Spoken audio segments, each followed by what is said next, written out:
Hari Om. Hari Om, everyone. Hari Om, Hari everyone. Lakshmi. Hari Om, everyone.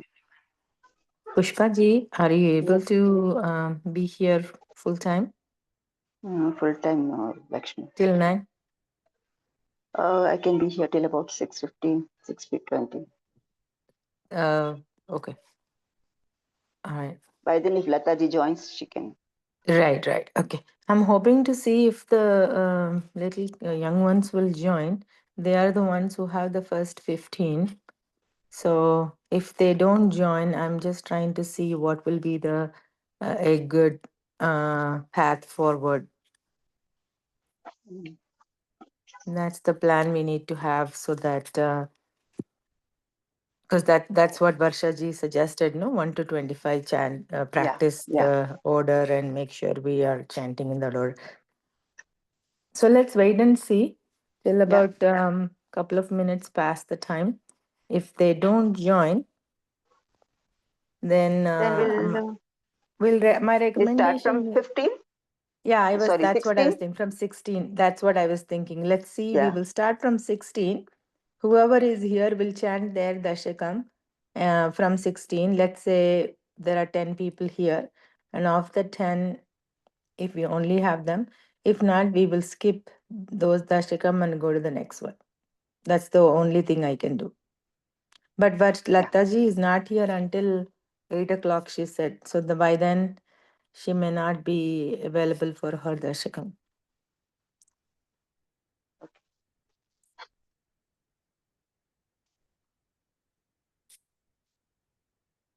So let's give everyone a couple of minutes. Or if anyone wants to chant for fun, Dhyana Shlokas, we can start with that actually. Yeah, we can start Dhyana Shlokas. Yeah. You want to do that, Pushpaji, if that's okay with you? Okay. Thank you. Okay. Start? Yeah, go ahead. Om Shri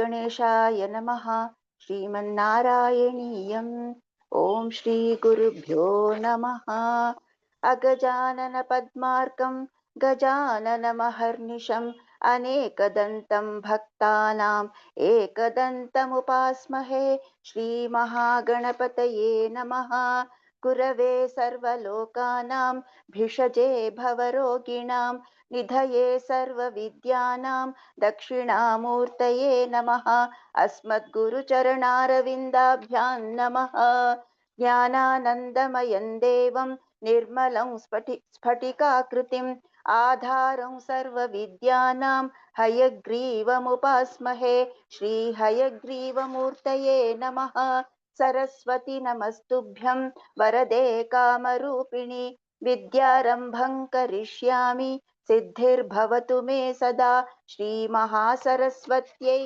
नमः उमाकोमलहस्ताब्जसम्भावितललाटकं हिरण्यकुण्डलं वन्दे कुमारं पुष्करस्वजं वेट्रिवेल् मुरुगनक् हर हरो हर भूतनाथ सदानन्द सर्वभूतदयापर रक्ष रक्ष महाबाहो शास्त्रे तुभ्यं नमो नमः स्वामिये शरणमय्यप्पा कोमलङ्कूजनं वेणुं श्यामलोऽयं कुमारकः वेदवेद्यं परं ब्रह्म भासतां पुरतो मम सायङ्काले वनान्ते कुसुमितसमये सैकते चन्द्रिकायां त्रैलोक्याकर्षणाङ्गं सुरवरगणिका मोहनापाङ्गमूर्तिं सेव्यं शृङ्गारभावैः नवरसभरितैः गोपकन्यासहस्रैः वन्देऽहं रासकेलीरतमतिसुभगं पश्य गोपालकृष्णम्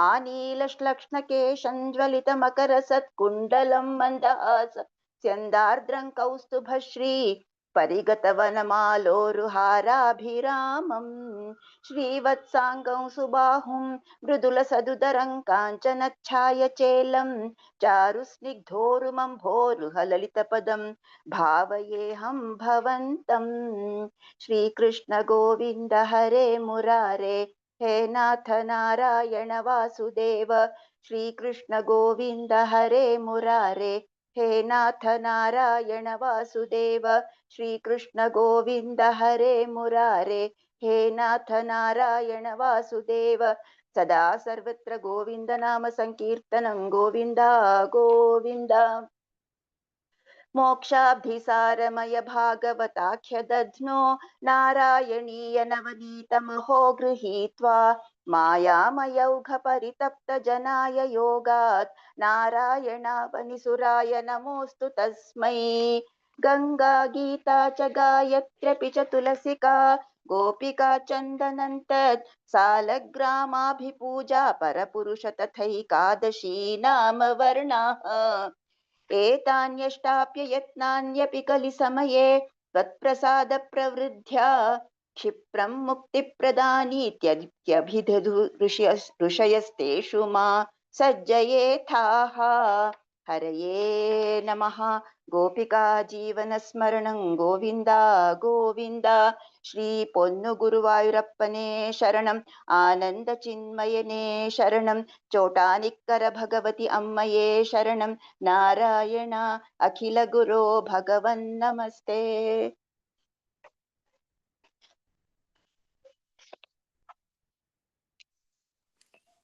Hari Om everyone, those of you who have joined a little bit later, we were seeing to see if the Nishanika and Arjun will join to see if they will do the first 15, and I apologize for being off video. I'm at work. So in that note, since they are not here, maybe what we can do is we can start from 16. I don't see anyone else from 16 either. Does anyone have a list of who it is? I have to go back to that message, last Correct. message. Yes. 16 to 20 is me, Who? Shamala. 16 to Shamala 20. 16. Perfect. Perfect. Shamala. So then what I would do is, Lata Karthik ji, I see her here. Lata ji, can you chant just the first dashakam? Okay, the first one. Just the first one. Let me see, because I just don't want to jump directly into 16. If you can just chant the first dashakam, Shamala ji, you can jump to 16 and start from 16, okay? Okay. Are Okay. you, yeah, just chant however you can, and then we will take it from there. Okay. Okay, do all your 4. Let me see your list. You have your Yeah, 16, mine is 4. 17, 16 to 19 is mine. correct. Nikhila ji is 2021. Lalita ji, Sahana, Indira, Lata ji. If Nikhila ji doesn't come, then Sahana ji, Lalita Sahana is not here, then Indira ji will take up. Okay? All right? Yeah. Everyone okay with that? Yes, Yes, Lakshmi. yes, Yes, yeah. yes. Okay, Perfect. perfect. Thank you. All right, start. Thank you.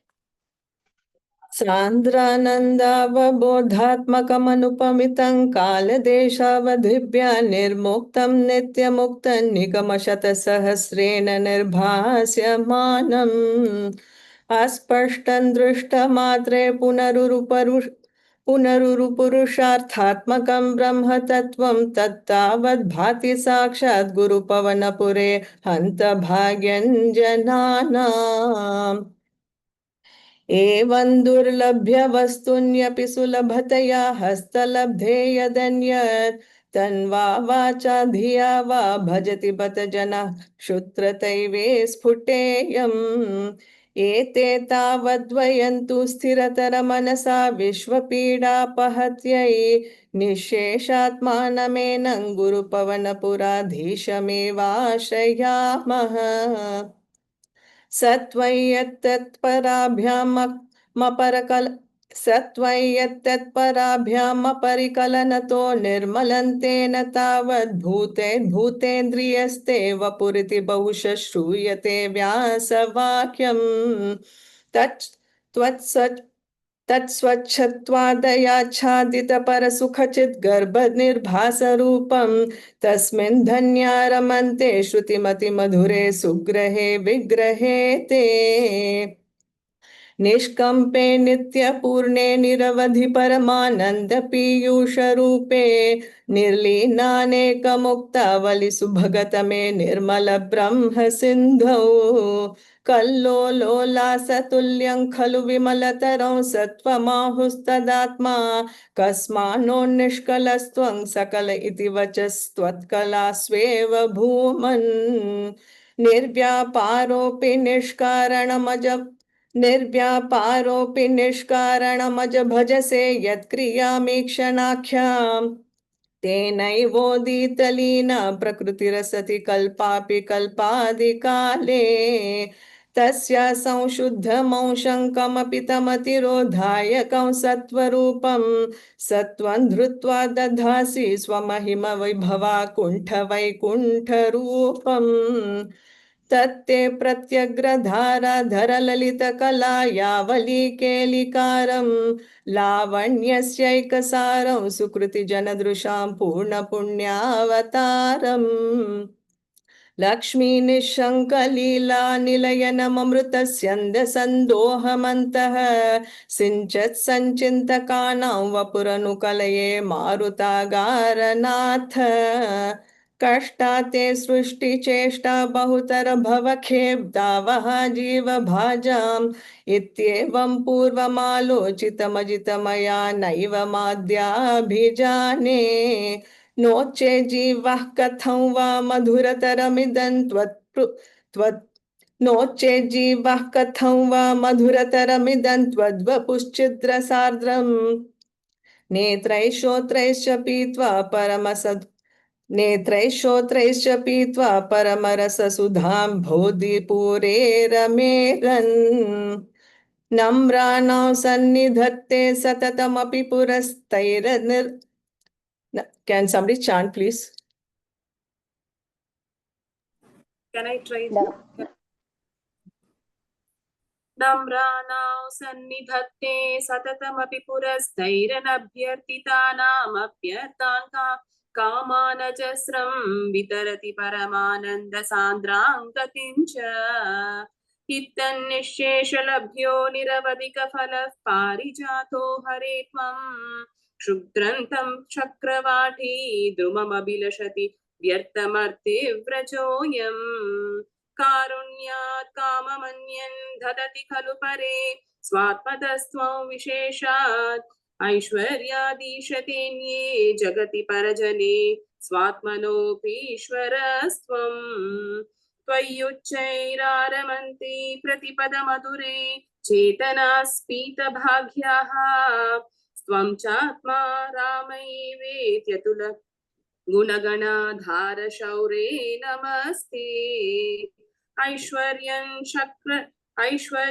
शङ्करादीश्वर विनियमनं विश्वतेजोहराणां तेजसंहारि वीर्यं विमलमपि यशो निःस्पृहैश्चोपगीतम् अङ्गासङ्गा सदा अखिल विदसि न क्वापि ते सङ्गवार्ता तद्वातागारवासीन् मुरः भगवन् शब्दमुख्याश्रयोऽसि नारायण अखिल गुरु भगवन् नमस्ते. One second. Shyamalaji, before you start, I'm going to give you one recommendation. Even in the last chanting, I know you're being prepared to unmute and stay, but what is happening is you are chanting the last as the other person is finishing, you're starting to chant and we can hear it. So my recommendation is even if there is a couple of seconds of gap, it's okay. You can unmute quickly and then start, okay? Okay. And also, couple of things in the Dashakam 1, and there are a few errors there. Please go back and listen to the audio and then make corrections. If not, message me. I will listen to it again and mark and send it to you. Go on, Shyamalaji. दक्षो विरिञ्चतनयोऽथ मनुस्तनुजां लब्ध्वा प्रसूतिमिह षोडश चापकन्याः. Wait. I think the tune is not correct. Tune. Have you practiced it? Yeah, I forgot the tune. Can you start it for me? So here is the question, दक्षो what will happen? विरिञ्चितनयोऽथ okay. मनोस्तनूजां लब्ध्वा प्रसूतिमिह षोडश चापकन्याः. दक्षो विरिञ्च तनयोऽथ मनोस्तनुजां लब्ध्वा प्रसूतिमिह षोडश चापकन्याः. धर्मे त्रयोदश ददौ पितृषु स्वधाञ्च स्वाहा हविर्भुजित् सत्तिं गिरिशे त्वदंशे. मूर्तिः धर्मगृहिणी सृषुवे भवन्तं नारायणं नरसखं महितानुभावं. यज्जन्मनि प्रमुदिताः कृततूर्यघोषाः पुष्पोत्करान् प्रववृषुर्नुनुभुः सुरौघाः. दैत्यं सहस्रकवचं कवचैः परीतं One साहस्रवत्सर. second, Shamla ji. After Hmm. this verse, you have to say Sada Sarvatra Govinda Nama. Oh, correct. I wrote it down. I forgot. Sada sarvatra Govinda nama sankirtanam Govinda Govinda. Daityam sahasra kavacham kavachaif paritam sahasravatsara paras samarabhilavyaihi paryaya nirmita tapas samarau bhavantau shishtaika kankatamamun nyahatam salilam. अन्वाचरन्नुपदिशन्नपि मोक्षधर्मं त्वं भातृमानबदरिका श्रममध्यवासिः. शक्रोथ ते शमतपोबलनिस्सहात्मा दिव्याङ्गना परिवृतं प्रजिघायमारं. कामो वसन्तमलया नीलबन्धुशाली कान्ताकटाक्षविशिखैर्विकसद्विलासैः.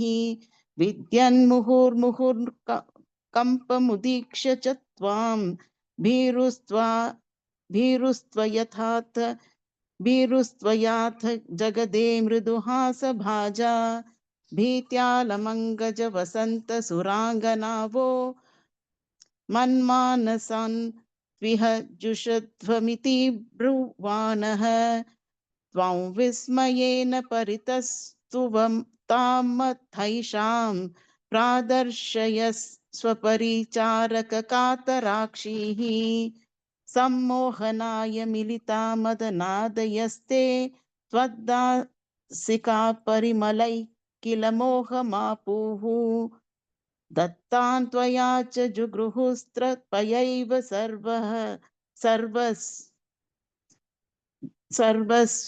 स्वरवासि गर्भ शमनीं पुनरुर्वशीं दृष्टवोर्वशीं तव कथां च निशम्य Just शक्रः. repeat that line again.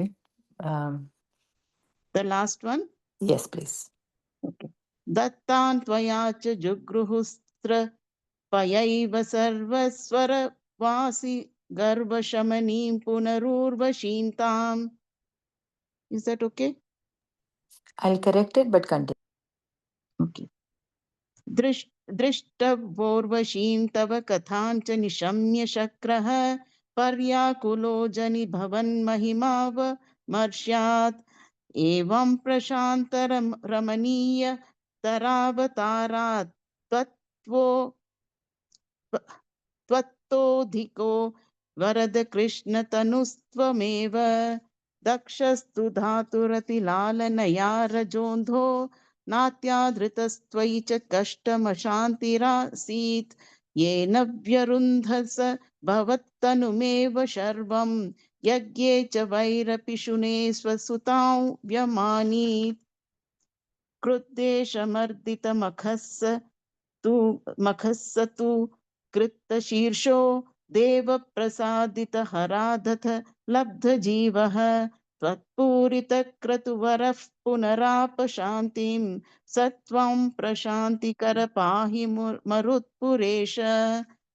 Narayana अखिलगुरु भगवन्नमस्ते. उत्तानपादनृपतेर्मनुनन्दनस्य जाया बभूव सुरुचिर्नितरामभीष्टा. अन्या सुनीतिरिति भर्तुरनादृता सा त्वामेव नित्यमगतिशरणं गताभूत्.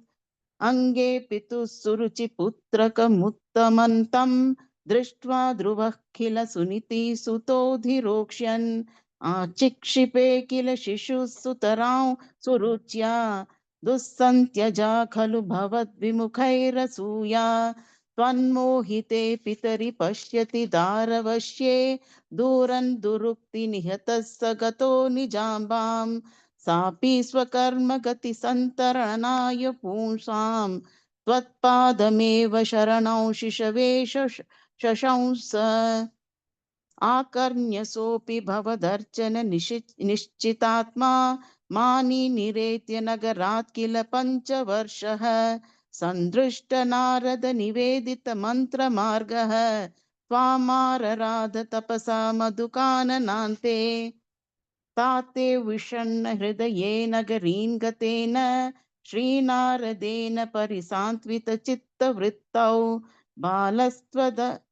बालस्त्वदर्पितमनः क्रमवर्धितेन निन्ये कठोर तपसा किल पञ्चमासान् तावत् तपो बलनिरुच्छ वसिते दिगन्ते देवार्थितस्त्वमुदयत् करुणार्द्रचेताः त्वद्रूपचिद्रसनिलीनमते पुरस्तात् आविर्बभूविथ विभो गरुडाधिरूढः त्वद्दर्शन प्रमद भारतरङ्गितन्तं दृग्भ्यान्निमग्नमिव रूपरसायनेते तुष्टुष्मानमवगम्य कपोलदेशे संस्पृष्टवान् सिदरेण तथा दरेण तावद् विबोध विमलं प्रणुवन्तमेनम् आभाषथास्तवमवगम्य तदीयभावं राजञ्चिरं समनुभूय भजस्व भूयः सर्वोत्तरं ध्रुवपदं विनिवृत्तिहीनम् इत्युचिषि त्वयि गते नृपनन्दनौसौ आनन्दिताखिल जनो नगरीमुपेतः रेमे चिरं भवदनुग्रहपूर्णकामः ताते गते च वनमादृतराज्यभारः यक्षेण देव निहते पुनरुत्तमेऽस्मिन् यक्षैः स युद्धनिरतो विरतो मनोक्त्या शान्त्या प्रसन्न हृदयात् धनदादुपेतात् त्वद्भक्तिमेव सुदृढां वृणोन्महात्मा अन्ते भवत्पुरुषनीत विमानयातो मात्रा समन् ध्रुवपदे मुदितो यमास्ते एवं स्वभृत्य जनपालनलोलधिस्त्वं वातालयाधिपनिरुन्धि ममाम यौघान् सदा सर्वत्र गोविन्द नाम संकीर्तनं गोविन्द गोविन्द जातस्य ध्रुवकुल Don't we chant Om Namo Bhagavate Vasudevaya somewhere here? I have it written No. down. Yes, we Three have to times, chant. no? 3 times. Yeah, after the yeah. fifth, the Oh, yeah. I sloka. also wrote. Correct. I Ah. also wrote. Sorry. After the Oh, which one? Fifth The one, 11th fifth. one. Fifth one. So hold on. Fifth one, Yeah, so 3 I times. wrote fourth one, right? No, fifth one. Fourth one I have Fourth written. one. Fourth No, one. but she's written fifth in the book. In which book? What In fourth? this one. No, Varsha ji I- told us it's on the fourth one, correct? What, Anyone what fourth verify of it? that for me? It's all written over here that It's note. at the end of the Yeah, end only. Dashakam. After End 11th. of the Yes, the Dashakam. end of the Okay. Yeah, end of the Dashakam, correct. So, Correct. yes, please. So, Om Namo remember. Bhagavate Vasudevaya. Om Namo Bhagavate Vasudevaya. Om Namo Bhagavate Vasudevaya. Sada Sarvatra Govinda Nama Sankirtanam Govinda Govinda. जातस्य ध्रुवकुल एव कीर्तेः अङ्गस्य व्यजनिसुतः seven नामा यद्दोष व्यथितमतिः स राजवर्यः त्वत्पादे निहितमना वनं गतोऽभूत् पापोऽपि तलपालनाय वेनः पौराधैरूपनिहितः कठोरवीर्यः सर्वेभ्यो निजबलमेव सम्प्रशंसन् भूचक्रे तव यजनान्ययन् न्यरौस्तसीत् सम्प्राप्ते हितकथनाय तापसौघे मत्तोऽन्यो पतिर्न कश्चनेति त्वन्निन्दावचनपरो मुनीश्वरस्तैः शापाग्नौ शलभदशामनायिवेनः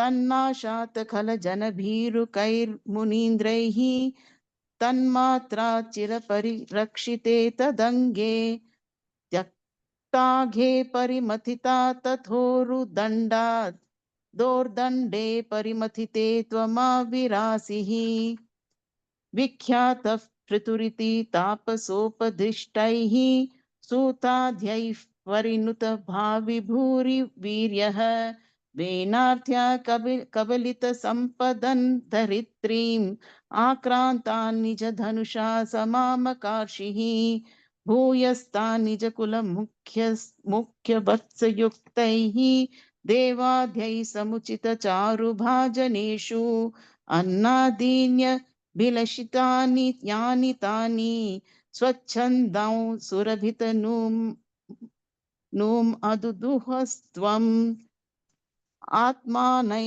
यजति मुखैः स्वयि Repeat that last line. Okay. भूयस्तान् निजकुलमुख्यवत्सयुक्तैः देवाद्यैः समुचित चारुभाजनेषु अन्नादीन्यभिलषितानि यानि तानि स्वच्छन्दौ सुरभितनु मधु सुरभितनुम् No. अदुदुहस्त्वम् Wait. Surabhitanumaduduhastvam.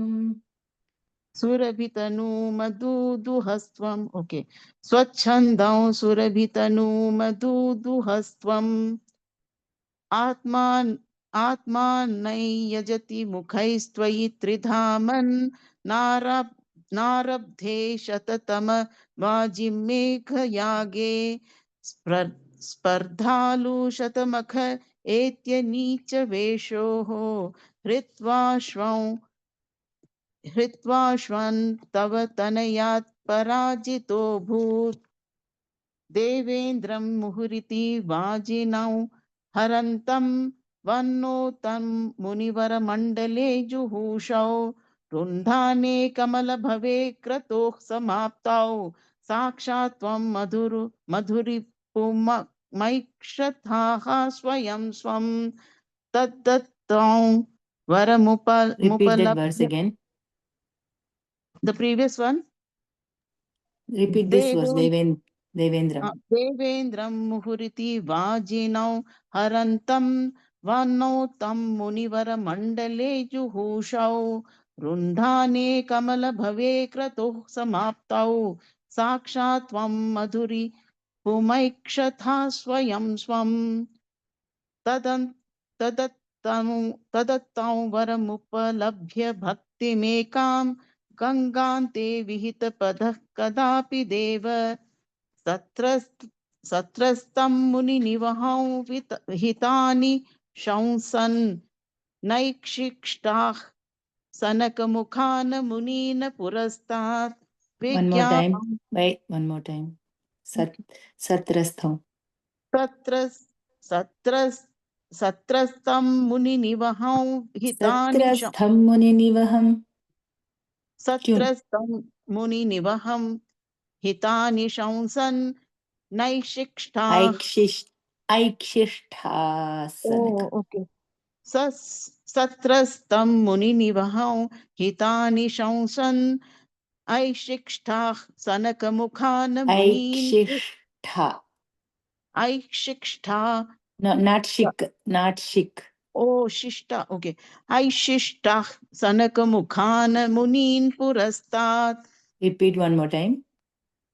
सत्रस्तं मुनिनिवहौ हितानि शंसन् ऐशिष्टाः सनकमुखान् Not she, Aikshi. There is two confusion. Aikshishta. Aikshikshta, is it? No. She, kshi, kshakaram, and a shakaram. Aikshikshta, like that? No. Can you tell? Read the letters. Aikshikshta. Wait, what is there after I? Ksha. Ksha. Aikshishta. Why you saying another k after kshi? Aikshishta. Correct. Oh, okay. Satrastam muninivaham hitani shamsan aikshishta sanakamukhan munin purastat Vigyanau sanakamukoditan tadadhanah swatmanau swayamagamo vananta sevi tattadrika prithuva purisha satvaram me रोगौघं प्रशमय वात गेह वासिन् नारायण अखिल गुरु भगवन् नमस्ते पृथोस्तु नप्ता पृथु धर्म कर्मठः प्राचीन बर्हिर्युवतौ शतद्रुतौ प्रचेतसो नाम Repeat again from beginning. I think tune somebody. Pruthostu napta pruthu karmatah prachina barhir shatadrutau. पृथोस्तु नप्ता पृथुधर्म कर्मटः प्राचीन बर्हिर्युवतौ शतद्रुतौ प्रचेतसो नाम सुचेतसः सुतान् अजीजनत् No visargas in between, Shamlaji. पुराणि You already know that there should be no visargas in the middle. Oh, okay. Prachetaso nama suchetatas sutan. Suchetas sutan. Okay. Prachetaso nama suchetas sutan. No. Can you start from beginning of the verse, please? पृथोस्तु नप्ता पृथु धर्म कर्मटः प्राचीन बर्हिर्युवतौ शतद्रुतौ प्रचेतसो नाम सुचेतसुतान् अजीजनत्वत् करुणाङ्गकुरानि पिथुसि सृक्षा Please, can you repeat that verse? Have you practiced this one? On this 19th, I didn't practice, so a little bit struggle. So, But, yeah. So there is a lot more practice that has to happen in the previous chapters also. You are reading. The only thing is there are tiny little misses that are happening. And even when you're reading, don't chant the visarga in between. I'm only saying this for everyone in the group as well. Go slowly. There is no rush in the practice sessions. There is no point in rushing through it. I'm not going to be able to correct everyone on every dashakam. I'll go to listen to the recording. Some of us will go listen to the recording and post it. But there are some basic things that you cannot forget, like what you are supposed to chant in between and so forth. So, yeah, go ahead and say this slowly, Shamlaji. Okay. पृथोस्तु नप्ता पृथुधर्म कर्मठः प्राचीन बर्हिर्युवतौ शतद्रुतौ प्रचेतसो नाम सुचेतस सुतान् अजीजनत्वत् करुणाङ्कुरानि Do you have in your book Neve or Kuraniva? Kuraniva. Why you say Neve then? I made a mistake. Prachetaso nama suchetas sutan ajijanatvat karunankuraniva pithusi sruksha niratasya shasana. Shamlaji changed the tune. Please be aware a little bit. Thank you. One verse finishes, the second verse starts, then you have to remember the tune starts all over again, correct? That awareness is all we're asking in the chanting, please.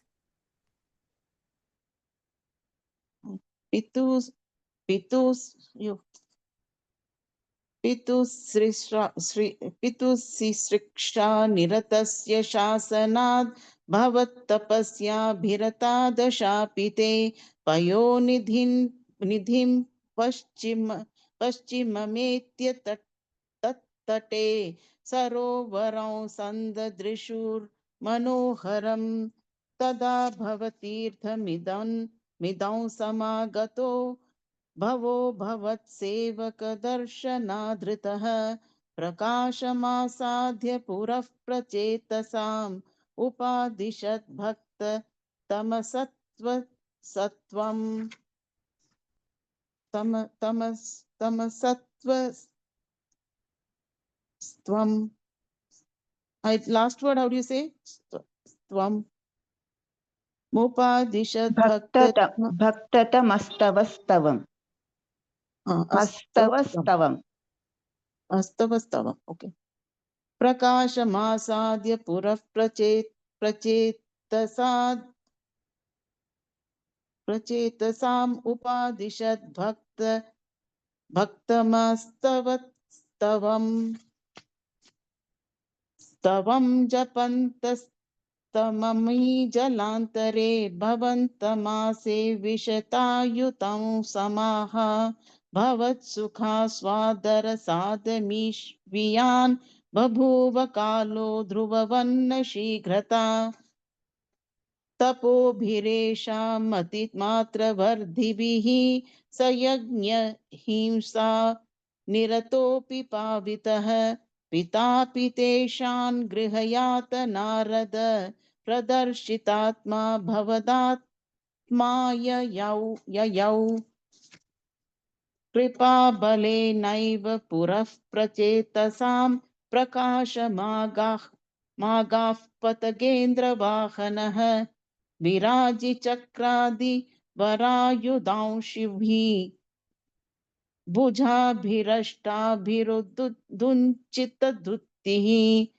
प्रचेतसा तावदया च तापमपि त्वमेव कारुण्यभराद्वरानदाः भवद्विचिन्तापि शिवाय देहिनां भवत्वसौ रुद्रनुतिश्च कामदा अवाप्य कान्तान् तनयां महीरुहां तया रमध्वन् दशलक्षवत्सरीं सुतोऽस्तु दक्षो ननु तत्क्षणाच्च मां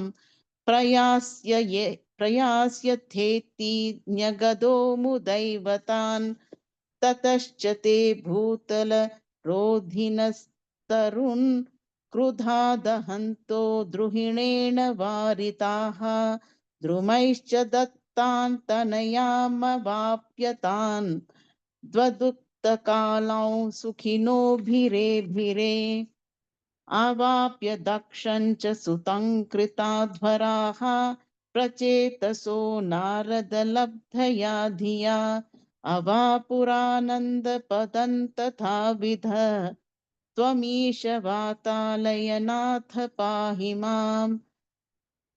नमः पार्वतीपत हरे हरे देवा नारायण अखिल गुरु भगवन् नमस्ते. Write this down, Shamalaji. Looks like you may not have written down.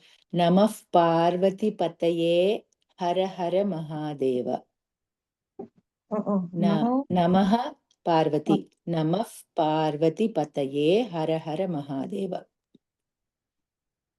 ये हर हर Mahadeva. Okay. And then in the last verse, Tatha Vidhaha. If you're doing to Amisha, you must say Tatha Vidhaha. Visarga was missed there. So there are a few misses, but yeah, please go practice and yeah, we'll continue. Lataji, just to let you know, we'll continue. We started from whoever was available here.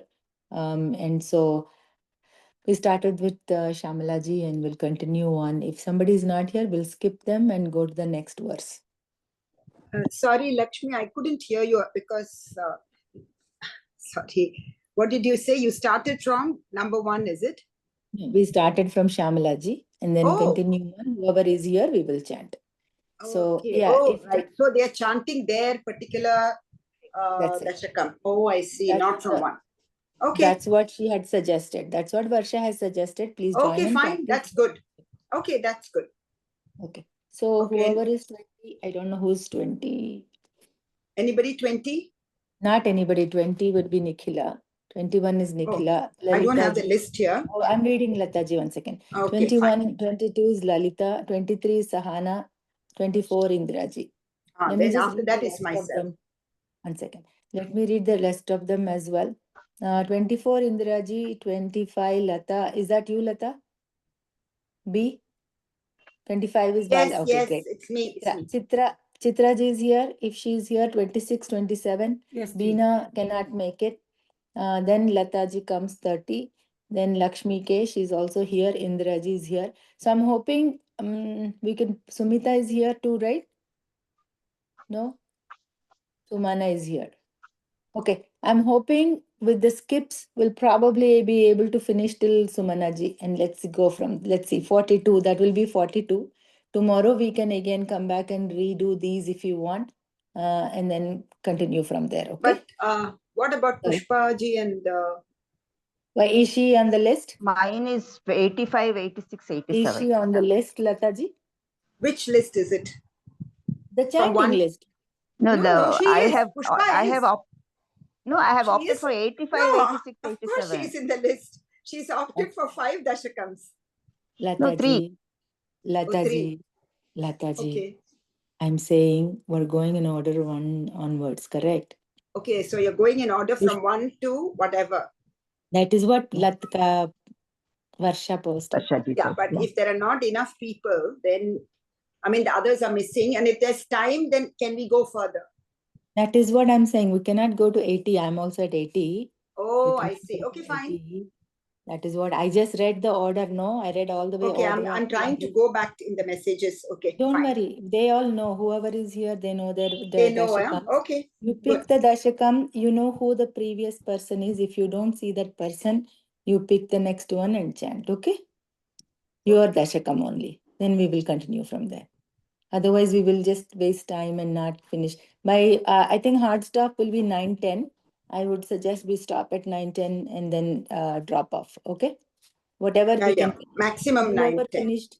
Yeah, we'll see tomorrow when who joins and we'll start from there. Otherwise, we will, maybe halfway through we will start, okay?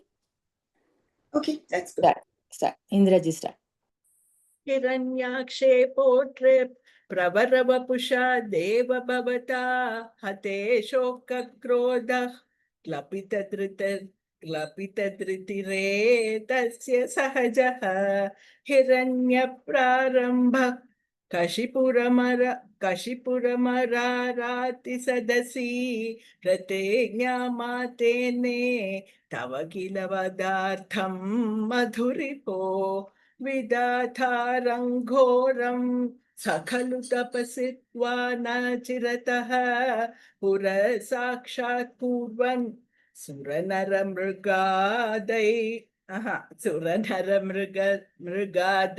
सुरनरमृगादैरनिधनं वरल्लब्ध्वा दृप्तो जगदिह भवन्नायकमिदं परेक्षुन्दन्निन्द्रा तहररत दिवन् त्वामगय नय परीक्षुन्दन्निन्द्रा Don't start from that line. Start always from the previous line if you are practicing, because your tune will go away.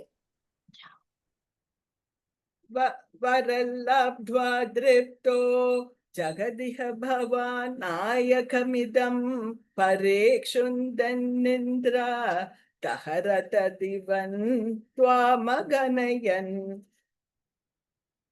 निहन्तुं त्वां भूयस्तव पदमवाप्तस्य च रिपोर्बहिः दृष्टेरन्थ तददितहृदये सूक्ष्मवपुषा मदन्नुच्चैस्तत्राभ्यखिलभुवनान्ते च मृगयन् भिया यातं मत्वा स खलु जितकाशी निववृते ततोऽस्य प्रह्लादस्तमजनिसुतो गर्भवसतौ मुनिर्वीणापाणे रदिगत भवद्भक्तिमहिमा स वै जात्या दैत्यस् शिशुरपि समेत्य त्वयि रतिं गतस्त्वद्भक्तानौ वरद परमोदाहरणताम् सुरारीणौ हस्यन् तव चरण दास्यन् निजसुते सदृष्ट्वा दुष्टात्मा गुरुविरसि शिक्षच्चिरममुं गुरुप्रोक्तं चासौ विदमिदमभद्राय द्रतमिति अपाकुर्वन् सर्वं तव चरणभक्त्यैव ववृते अदितेषु श्रेष्ठं किमिति परिपृष्टेत तनये भवद्भक्त्युपर्या मभिगदति पर्या कुलधृतिः गुरुभ्यो रोषित्वा सहजमतिरस्येत्यभिविदन् वधोपायानस्मिन् व्यथनुत भवत्पादशरणे सशूलैराविन्दस् शुभहुमथितो दिग्जगद्धनैर्महासर्पैर्दष्टो व्यनशनगराहारविधुतः गिरीन्द्रावक्षिप्तो ह्यहः परमात्मन्मयि विभो त्वयि न्यस्तात्मत्वात् किमपि न निपीतामभजत ततः शङ्काविष्टस् स पुनरति दुष्टोऽस्य जनको गुरुक्त्यात् तद्गेहे किल वरुणपाशैस्तमरुणत् गुरोश्चासान्निध्ये स पुनरनुगान् दैत्यतनयान् भवद्भक्तेस्तत्त्वं परममपि विज्ञानमशीषत् पिता शृण्वन् बालप्रकरमखिलं त्वत्स्तुतिपरं वृषान्तः प्राहैनं कुलहतकः कस्ते बलमिति बलं मे वैकुण्ठस्तव च जगतां चापि सबलं स एव त्रैलोक्यं सकलमिति धीरो यमगतीत् हरे क्वासौ सकल जगदात्मा हरिरिति प्रभिन्ते स्म स्तम्भन् चलितकरवालोदितिसुतः अतः पश्चाद् विष्णो न हि वदितुमीशोऽस्मि सहसा कृपात्मन् विश्वात्मन् पवनपुरवासिन् मृदयमान् नारायण अखिल गुरु भगवन् नमस्ते स्तम्भे घट्टयतो हिरण्यकशिपोः कर्णौ समाचूर्णयन् आघूर्णज्जगदण्डकुण्डकुहरो घोरस्तवाभूद्रवः श्रुत्वायं किल दैत्यराजहृदये पूर्वं कदाप्यश्रुतं कम्पः कश्चन सम्पपात चलितोऽप्यम्भोजभूर्विष्टरात् दैत्ये दिक्षु विसृष्टचक्षुषि महासंरम्भिणी स्तम्भतः सम्भूतन्न मृगात्मकन्न मनुजाकारं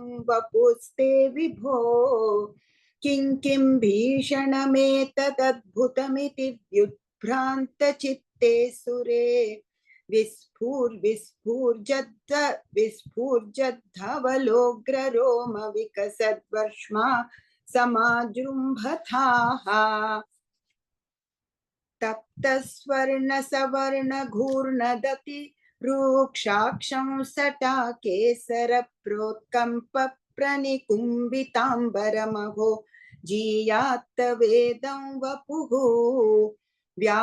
व्याप्तमहादरी सखमुखं खड्गोग्रवल्गन्महा जिह्वा निर्गमदृश्यमानसुमहा दंष्ट्रायुगोड्डामरम् उत्सर्पद्बलिभङ्गद्भीषणहनु ह्रस्वस्थवीयस्तरग्रीवं पीवरदोषतोद्गतनखक्रूरांशु दूरोल्बणम् व्योमोल्लङ्घि घनाघनोपमघन प्रध्वान निर्धावित स्पर्धा लुप्रकरन्नमामि भवतस्तन्नारसिंहं वपुः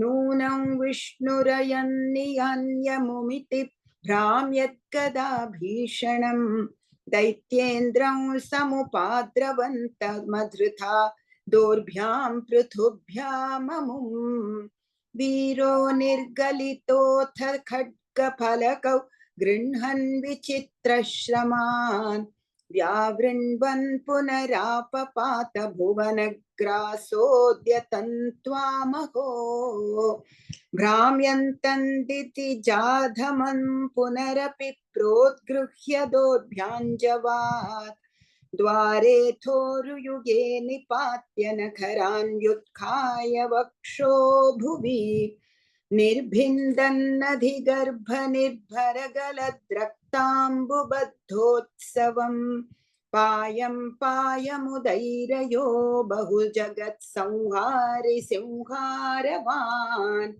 त्यक्त्वा तं हतमाशु रक्तलहरी सिक्तोन्नमद्वर्ष्मणि प्रत्युत्पत्य समस्तदैत्यपटलीं चाखाद्यमाने त्वयि भ्राम्यद्भूमिविकम्पितां बुधिकुलं व्यालोलशैलोकरं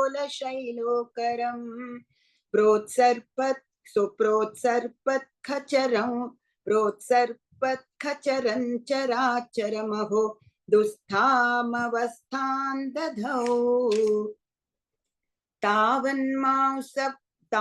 तावन्मांसवपाकरालवपुषं घोरान्त्रमालाधरं त्वां मध्ये सभमिद्धकोपमुषितं दुर्वारवम् अभ्येतुन्न शशाक कोऽपि भुवने दूरे स्थिता भीरवः सर्वे शर्वविरिञ्च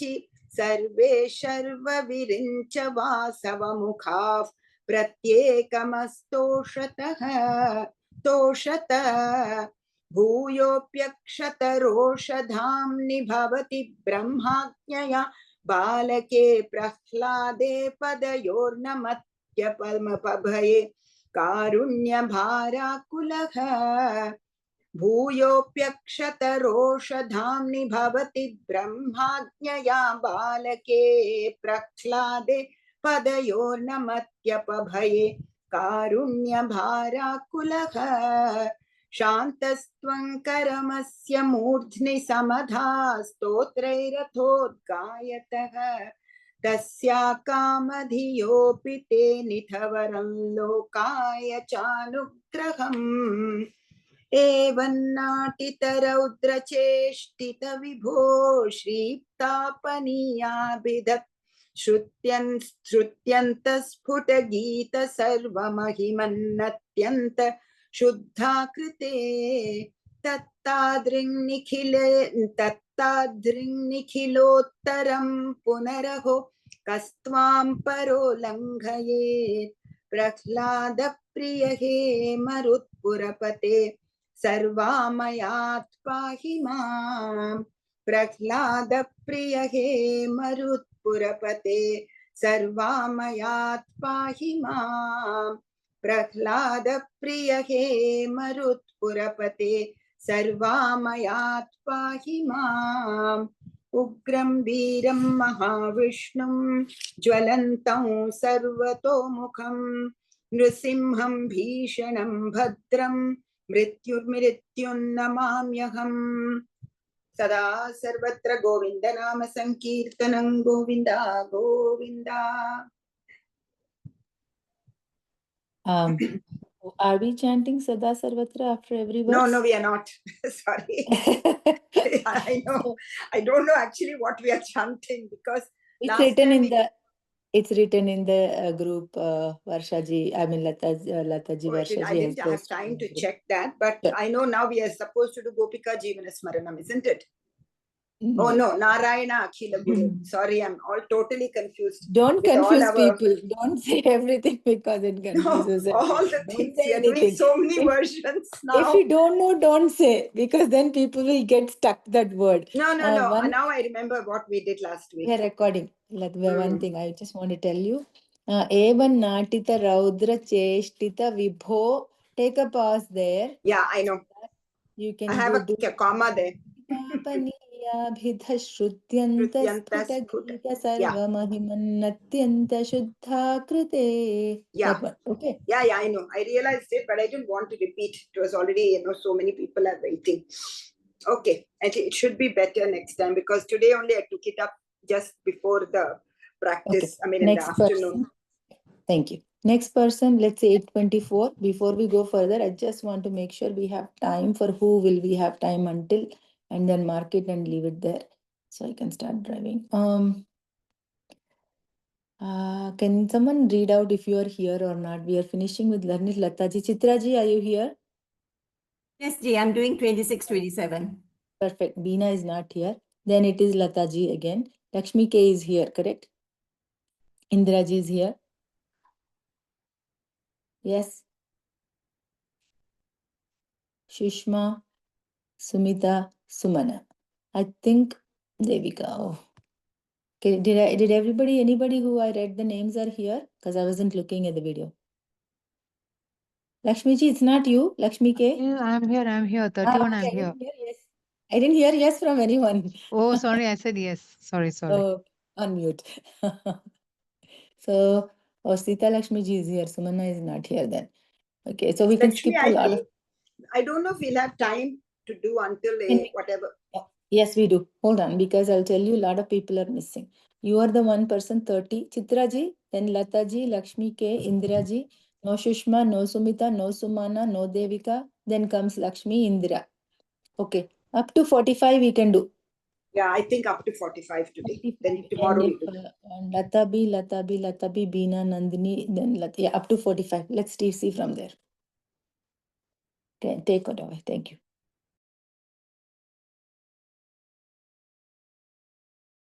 Go on, Chitra ji. It's your turn, no? Okay. इन्द्रद्युम्नः पाण्ड्यकण्ठादिराजस्त्वद्भक्तात्मा चन्दनाद्रौ कदाचित् त्वत्सेवायां मग्नधीरालुलोके नैवागस्त्यं प्राप्तमातिथ्यकामम् कुम्भोद्भूतिः सम्भृतक्रोधभारः तप्तात्मा त्वं हस्तिभूयं भजेति शप्त्वा तैनं प्राप्य गात्सोऽपि लेभे अस्तीन्द्रत्वं त्वत्स्मृतिव्यक्तिधन्यम् दुग्धाम्भोदेर्मध्यबाजी त्रिकूटे क्रीडन् शैले यूतपोयां वशाभिः सर्वाञ्जन्तु नत्यवर्तिष्ठशक्त्या त्वद्भक्तानां कुत्र नोत्कर्षलाभः स्वेन स्थेम्ना दिव्यदेशत्वशक्त्या सोऽयं खेदान प्रजानन् कदाचित् शैलप्रान्ते घर्मतान्तः सरस्यां यूथः सार्धन् त्वत्प्रणुन्नोभिरेमे हुहुस्तावद्धेवलस्यापि शापात् ग्राहीभूतस्तज्जले वर्तमानः जग्राहैनं हस्तिनं पाददेशे शान्त्यर्थं श्रान्तिदोषि स्वकानां त्वत्सेवाया वैभवात् दुर्निरोधं युद्धन्तं वत्सराणां सहस्रं प्राप्ते काले त्वत्पदैकाग्र्यसिद्ध्यै नक्राक्रान्तं हस्तिवर्यं यथास्त्वम् आर्तिव्यक्तप्राक्तनज्ञानभक्तिः शुण्डोत्क्षिप्तैः पुण्डरीकैः समर्चन् पूर्वाभ्यस्तन्निर्विशेषात्मनिष्ठं स्तोत्रं श्रेष्ठं सोन्वगादीत् परात्मन् श्रुत्वा स्तोत्रं निर्गुणस्थं समस्तं ब्रह्मेशाद्यैर्नाहमित्यप्रयाते सर्वात्मा त्वं भूरि कारुण्यवेगाताक्ष्यारूढः प्रेक्षितो भूः पुरस्तात् हस्तीन्द्रन्तं हस्तपद्मेन धृत्वा चक्रेण त्वन्नक्रवर्यं व्यदारिः गन्धर्वेऽस्मिन् मुक्तशापे सहस्ती त्वत्सारूप्यं प्राप्य देदीप्यते स्म एतत् वर्तन्त्वां च मां च प्रगेयः गायेत् सोऽयं भूयसे श्रेयसे स्यात् इत्युक्त्वैनन्तेन साधं गतस्त्वं धिष्ण्यं विष्णु पाहि वातालयेश नारायणाखिल गुरो भगवन्नमस्ते।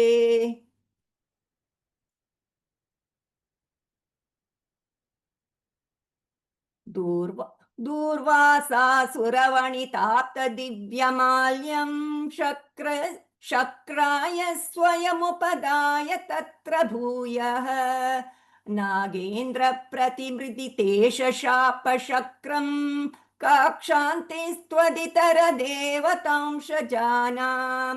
शापेन प्रतितचरेथ निर्जरेन्द्रे देवेष्वप्यसुरजितेषु निष्प्रभेषु सर्वाद्यः कमलजमेत्य सर्वदेवाः निर्वाणप्रभव समं भवन्तमापुः ब्रह्माद्यैस्तुतमहिमा चिरन्तदानीं प्रादुष्यन् वरद पुरः परेण धाम्ना हे देवादितिजकुलैर्विधाय सन्धिं पीयूषं परिमथतेति पर्यशास्त्वं सन्धानं कृतवति दानवैः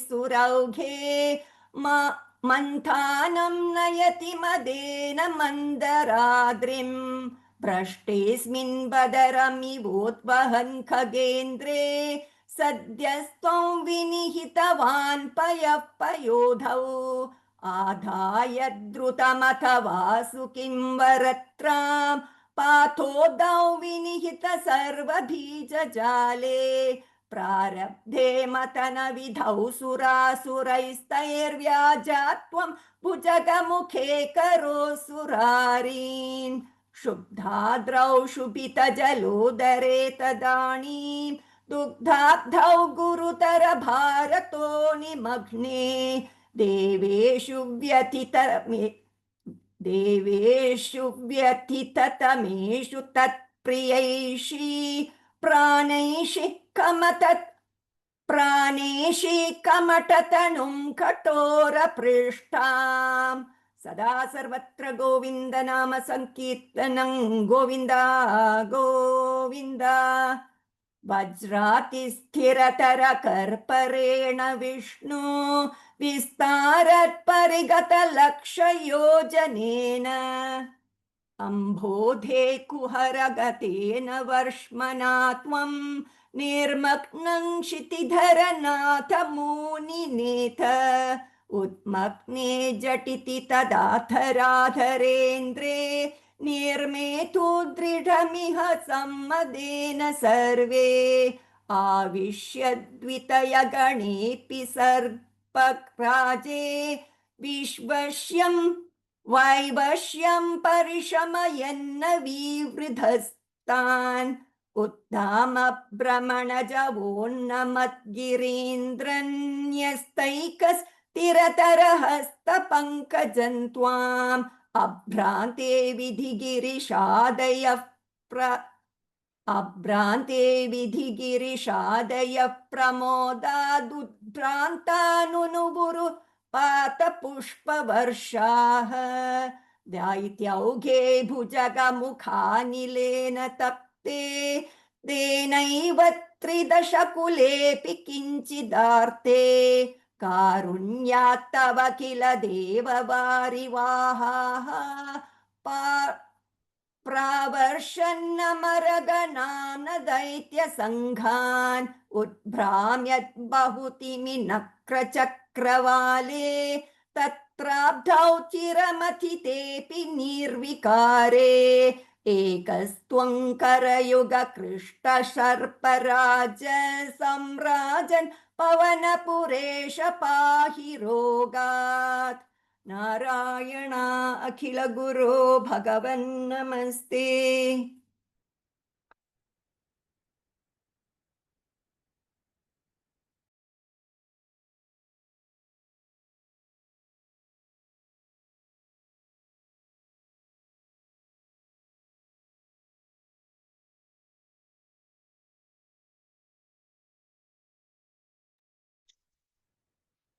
I think Lataji, you have to do it's number me, 30. It's me. I just went back to the list.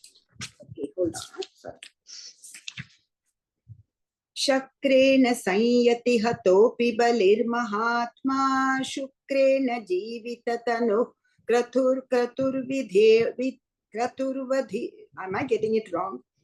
शक्रेण संयति हतोऽपि बलिर्महात्मा शुक्रेण जीविततनुः क्रतुवर्धितोष्मा विक्रान्तिमान् भयनिलीन सुरान् त्रिलोकीन् चक्रे वशे स तव चक्रमुखादभीतः पुत्रार्तिदर्शनवशाददितिर्विषण्णा तं काश्यपन् निजपतिं शरणं प्रपन्ना त्वत्पूजनं तदुदितं हि पयोव्रताख्यं सा द्वादशाहमचरत् त्वयि भक्तिपूर्णा तस्यावधौ त्वयि निलीनमतेरमुष्याः श्यामश्चतुर्भुजवपुः स्वयमाविरासीः नम्राञ्च तामिह भवत्तनयो भवेयं गोप्यम् अधीक्षणमिति प्रलपन्नयासीः त्वं काश्यपे तपसि सन्निदधत्तदानीं प्राप्तोऽसि गर्भमदितेः प्रणुतो विधात्रा प्रासूत च प्रकट वैष्णव दिव्यरूपं सा द्वादशी श्रवण पुण्यदिने भवन्तम्. ॐ श्री महाविष्णवे नमः. पुण्याशमन्तमभिवर्षति पुष्पवर्षैर्हर्षाकुले सुरगणे ऋततूर्यघोषे बद्ध्वाञ्जलिं जय जयेति नुतः पितृभ्यां त्वं तत्क्षणे पटुतमं वटुरूपमाधाः. बोलो श्री वामन देव भगवान की जय. तावत् प्रजापति मुखैरुपनीयमौञ्जी दण्डाजिनाक्षवलयादिभिरर्च्यमानः देदीप्यमानवपुरीश कृताग्निकार्यः त्वं प्रास्थिता बलिगृहं प्रकृताश्वमेधम् गात्रेण भाविमहि मोचित गौरवं गात्रेण भाविमहि मोचित गौरवं again I'll repeat. गात्रेण भाविमहि मोचित गौरवं प्राग्व्यावृण्वतेव धरणीं चलयन्नस्यासीः छत्रं परोष्मतिरणार्थमिवादधानः दण्डं च दानवजनेष्विवत्सन्निधातुं तान्नर्मदोत्तरतटे हयमेधशालामासे दुषित्वैरुचा तव रुद्धनेत्रैः भास्वान् किमेष दहनो नु सनत्कुमारो योगीनुकोयमिति शुक्रमुखैश्च शङ्के भास्वान् किमेष दहनो नु सनत्कुमारो योगीनुकोयमिति शुक्रमुखैश्च शङ्के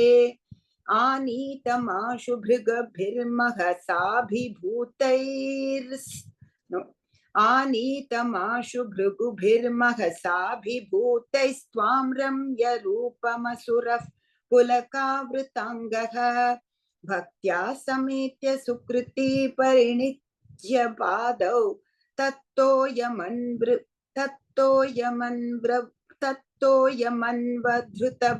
मूर्धनि तीर्थम् प्रह्लाद वंशजतया क्रतुभिर्द्विजेषु विश्वासतोऽनुक्तदिदं दितिजोऽपि लेभे यत्ते पदाम्बुगिरिशस्य शिरोभिलाप्यं सत्त्वं विभो गुरुपुरालय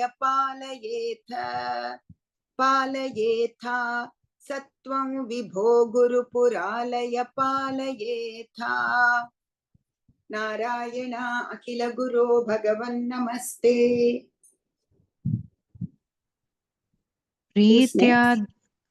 प्रीत्याद्यैतस्तव Whoever is chanting तनुमहो next, Lakshmi ji, from now on, because we're skipping a few chapter dashakams, just make sure you read the number of your dashakams so that others can follow. Okay, sure. Okay, Dashakam 31. प्रीत्यादैतस्तव तनुमहुः प्रेक्षणात् सर्वथापि त्वामाराध्यन् अजितरचयन् अञ्जलिं सञ्जगाद मत्तः किं ते समभिलषितौ विप्रसूनो वदन्त्वं वित्तं भक्तं भवनमवनीं वापि सर्वं प्रदास्ये तामक्षीणा बलिगिरमुपाकर्णकारुण्यपूर्णोऽपि अस्योत्सेकौ शमयितुमनादैत्यवंशं प्रशंसन् भूमिपादत्रयपरिमिता प्रार्थयामास्ति तत्त्वं सर्वं देहीति निगदिते कस्य हास्यन्यवास्यात् विश्वेशं मातृपदमिह किं याचसे बालिशस्त्वं सर्वां भूमिं वृणु किममु नित्यालपत्तं सदृप्यन्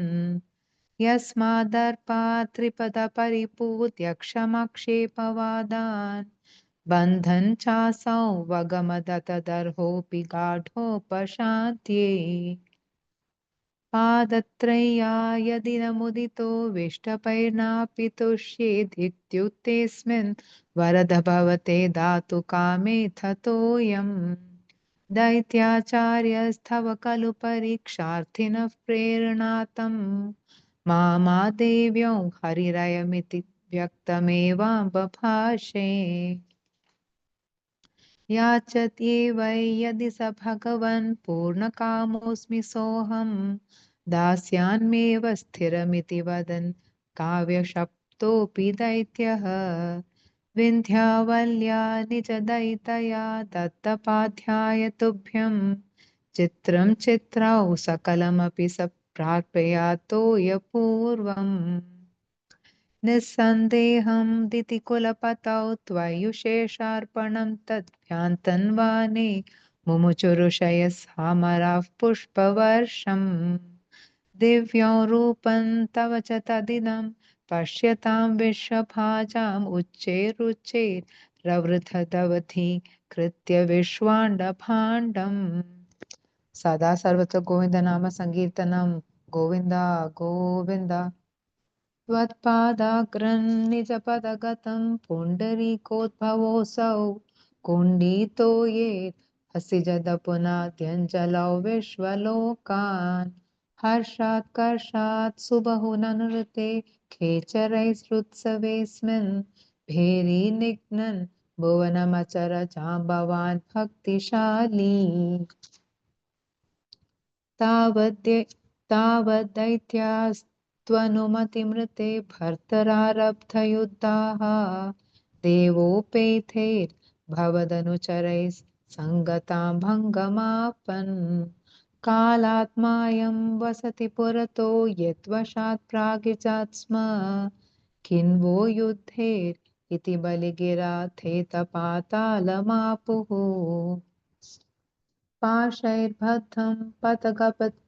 पाशैर्बद्धं पतगपतिना दैत्यमुच्चैरवादी स्तातीरीकन् दिश मम पदं खिन्न विश्वेश्वरोऽसि पादं मूर्ध्नि प्रणय भगवन् नित्यकम्पौ वदन्तं प्रह्लादस्थौ स्वयमुपगतो मानयन्नस्तवीत्वाम्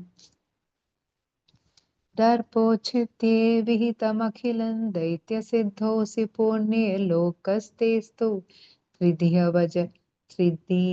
त्रिदिव विजयी वासवत्वं च पश्चात् मत्स्यायुज्यं भज च पुनरित्यन्वगृह्णान् बलिं विप्रैः सन्तानिथमकवरः पाहि वातालयेश नारायण अखिल गुरु भगवन् नमस्ते। दशक 32 पुरा हयग्रीव महासुरेण षष्ठान्तरान्तो ध्यदकाण्ठकल्पे निद्रोन्मुख ब्रह्ममुखाधृतेषु वेदेष्वधिष्ठः किल मत्स्य रूपं सत्यव्रतस्य द्रमिलाधिभर्तोर्नदी जले तर्पयतस्तदानीं कराञ्जलौ सञ्ज्वलिता कृतस्त्वम् अदृष्ट्यथाः कश्चन बालमीनः सदा सर्वत्र गोविन्द नाम संकीर्तनं गोविन्द गोविन्द क्षिप्तञ्जले त्वां चकितं विलोक्य निन्ये भूपात्रेण मुनिस्वगेहं स्वल्पैरहोभिः कलशीं च कूपं वापीं सरश्चान्नशिषे विभो त्वम् योगप्रभावात् भवदाज्ञयैव नीतस्ततस्त्वं मुनिना पयोधिं हृष्टो मुना कल्पति दृक्षुमेनं सप्ताहमास्वेति वदन्नयासीः प्राप्ते त्वदुक्ते हनिवारिधारः परिप्लुते भूमितले मुनीन्द्रः सप्तर्षिभिः सार्धमपारवारिन् युद्घूर्णमानस् शरणय्ययो त्वां दारां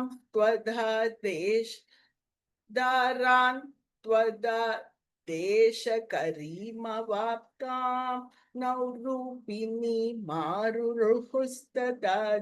दाते तत्कम्पकम्प्रेषु च तेषु भूयः त्वं मम भूतेराविरभूर्महेयान् जशाकृतै योजनलक्षदीर्घान् दाधानमुच्चैस्तरतेजसन्त्वां निरीक्ष्य तुष्टा मुनयस्त्वदुक्त्या त्वत्तुङ्गशृङ्गे तरणिं बबुन्धुः आकृष्टनौको मुनिमण्डलाय प्रदर्शयन् विश्वजगद्विभागान् संस्तूयमानो नृवरेण तेन ज्ञानं परञ्चोपदिशन्नचारीः कल्पावधौ सप्तमुनीन् पुरोवत् प्रस्थाप्य सत्यव्रतभूमिपन्तं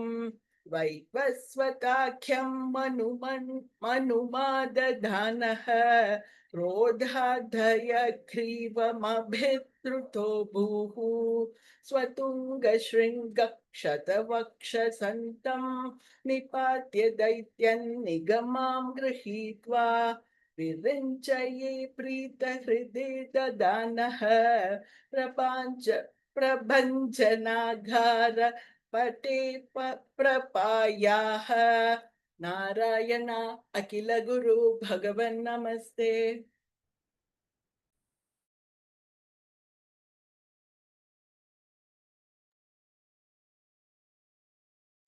I think it's me at 44, right? Yeah, Lakshmi, yes, it's your turn. Okay, thank you. गूढं Vasudeva गिरा कर्तुं ते निष्क्रियस्य संस्कारान् हृद्गतहो रातत्वो गर्गमुनिस्त्वद्गृहो विभो गतवान् नन्दोत नन्दितात्मा वृन्दिष्टमानयन्मुह्यमिनां मन्दस्मिताध्रमुचे त्वत्संस्कारन् विधातुमुत्सुकधीः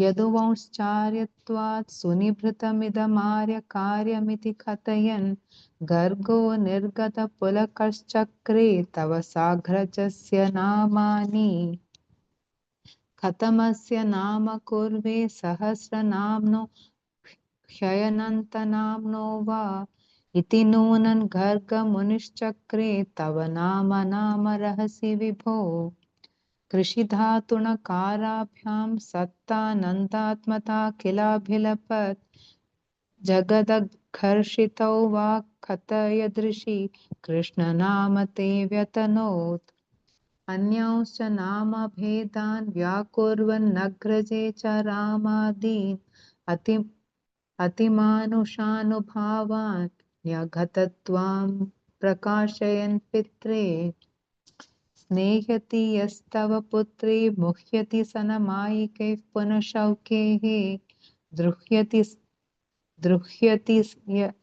द्रुह्यति यसतो नश्येदित्य वदते महत्त्वं ऋषिवर्यः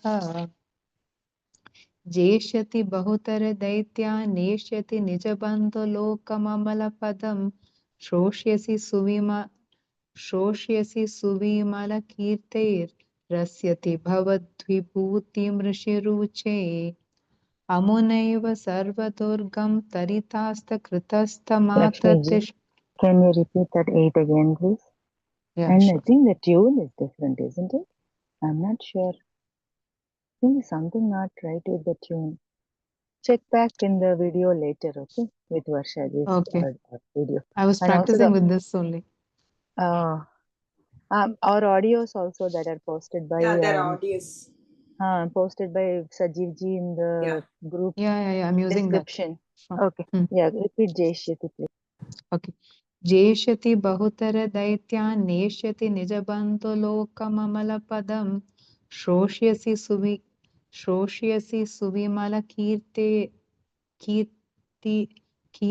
सुविमलकीर्तिर्रस्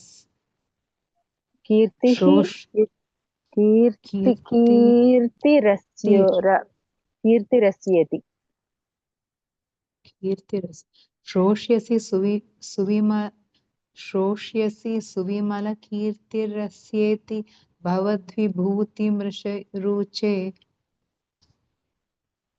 अमुनैव सर्वदुर्गं तरितास्तकृतास्तमत्र तिष्ठध्वं हरिरेवेत्यनभिलपन् नित्यादित्वां वर्णयत्स मुनिः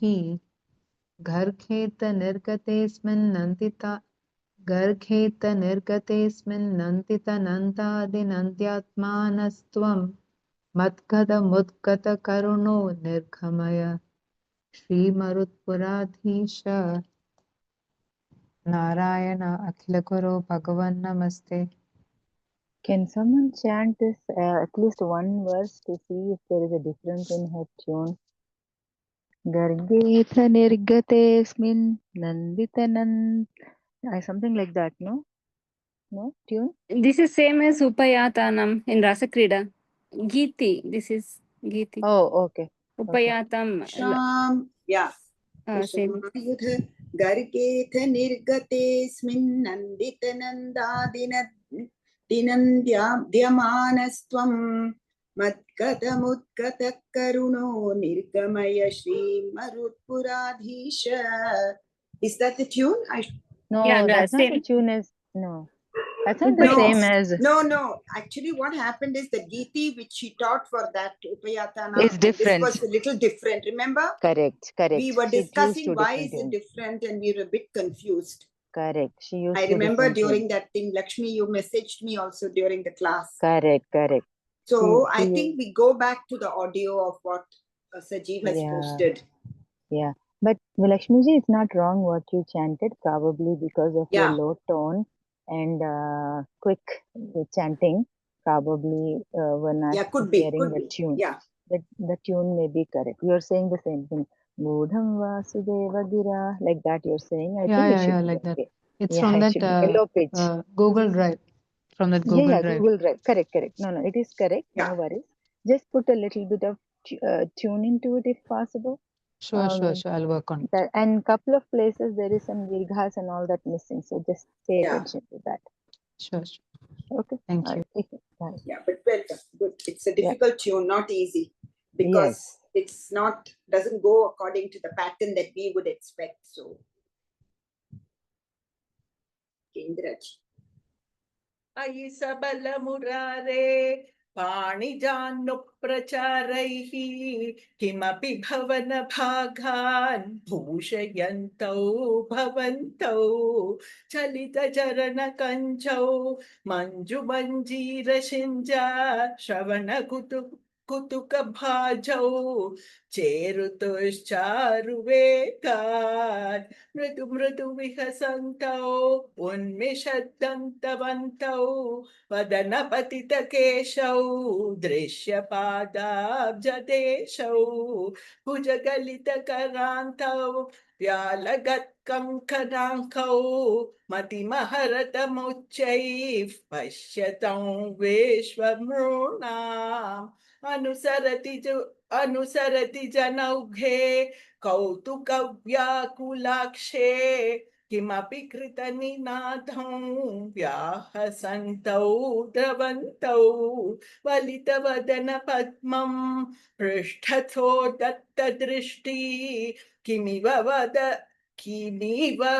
न विदधाते कौस्तुकं वासुदेव द्रुतगतिषु पतन्तौ युक्तितौ लिप्तपङ्कौ दिवि मुनिभिरपङ्कैः सस्मितं वन्द्यमानौ द्रुतमथ जननीभ्यां सानुकम्पन् गृहीतौ मुहुरपि बरिरब्धौ द्राग्युवां चुम्बितौ च स्नुतकुच भरमङ्के धारयन्ती भवन्तं करलमति यशोदा स्तन्यदा धन्या कपटपशुपमध्ये मुग्धहासान् कुरन्ते दशनमुकुलहृद्यं वीक्ष्य वक्त्रं जहर्ष तदनुचरणचारी दारकैः साकमारात् निलयततिषुत्केलन् बालचापाल्यशाली भवन सुखविलालान् वत्सकौंश् चानुधावन् कथमपि कृतहासैर्गोपकैर्वारितो भूः हलधर सहितस्त्वयि यत्र यत्रोऽप्यतः पयातः विवशपतितनेत्रस्तत्र तत्रैव गोप्यः विगलितगृहकृत्या विस्मृता पत्यभृत्याः मुरहर मुहुरत्यन्ताकुला नेत्यमासन् प्रतिनवनवनीतं गोपिका दत्तमिच्छन् कलपदमुपगायन् कोमलन् क्वापि नृत्यन् सदय युवति लोकैरर्पितं सर्पिरश्नन् क्वचन नवविपक्वन् दुग्धम व्यापिबस्त्वं मम खलु बलिगेहे याचनं जातमास्ताम् इह पुनर्बलाः मग्रतो नैव कूर्वे इति विहितमथिः किं देवसन्त्यज्य याज्ञां दधिघृतमहरस्त्वन् चारुणा चोरनेन तव दधिघृतमोषे घोषयोषा जनानाम् अभजत हृदि रोषः नावकाशां काशानशोकः हृदयमभिमुषित्वा हर्षसिन्धौ न्यधास्त्वं सममशमय रोगान् वातगेहाधिनाथ नारायण अखिल गुरु भगवन् नमस्ते. Sorry, I have to practice this. Actually, yeah, it's okay. We all have to practice, but it's fine. At least we started it. Okay, Lakshmi, thank you so much. Or anyone else next? Lakshmi ji, I think somebody else is going to chant. Can I No. leave now because I really have to go? Yeah, I mean, you don't need my permission. Yeah, I know. I'm Lataji, sorry, but yeah, I no, have no, to it's go. okay. There's some urgent It's thing fine. has come up. I said people, they could chant up to 9, 10. I'm here if anyone wants to chant till Sorry another about 10. it. Yeah, Beyond 10 tomorrow I'll minutes. let you know. Bye. Yeah, no worries. Yeah, thank you. Anyone else wants to chant?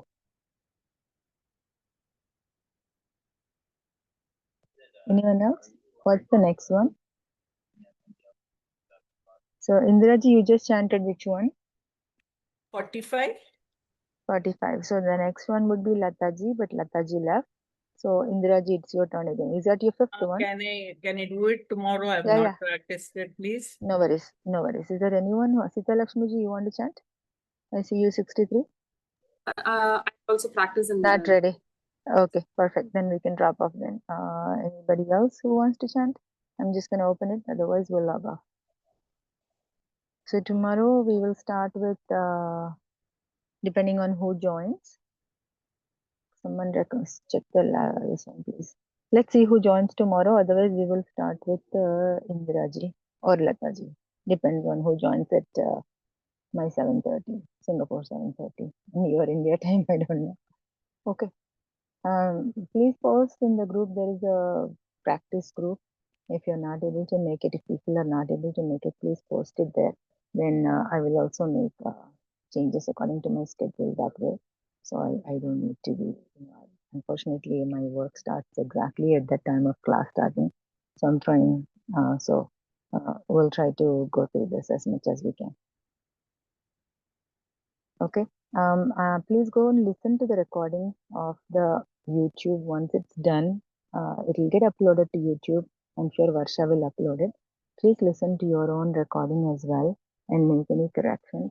Just because somebody else is chanting doesn't mean that you don't have to chant it. This is for all of us. We all have to chant as well, right? That is why I didn't go through, the others also have to chant. The point is that I did not want to go through at this point from the chapters that were assigned to others because we have to be perfect in at least the few that we signed up for.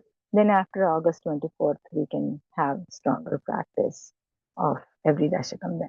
Okay? All right, Hari Om. Thank Someone you. can say someone say the ending prayer. Someone say the ending prayer. ॐ पूर्णमदः पूर्णमिदं पूर्णात् पूर्णमुदच्यते पूर्णस्य पूर्णमादाय पूर्णमेवावशिष्यते ॐ शान्ति शान्ति शान्तिः हरि ओम तत्सत् Hari Om. Thank you, everyone. Hari Om. Thank you, Lakshmi ji. Thank you, everyone. Thank you. Bye. Thank you, Lakshmi ji. Thank you, everyone. Lakshmi ji, correction. 음, 잘. 다른 노래 너무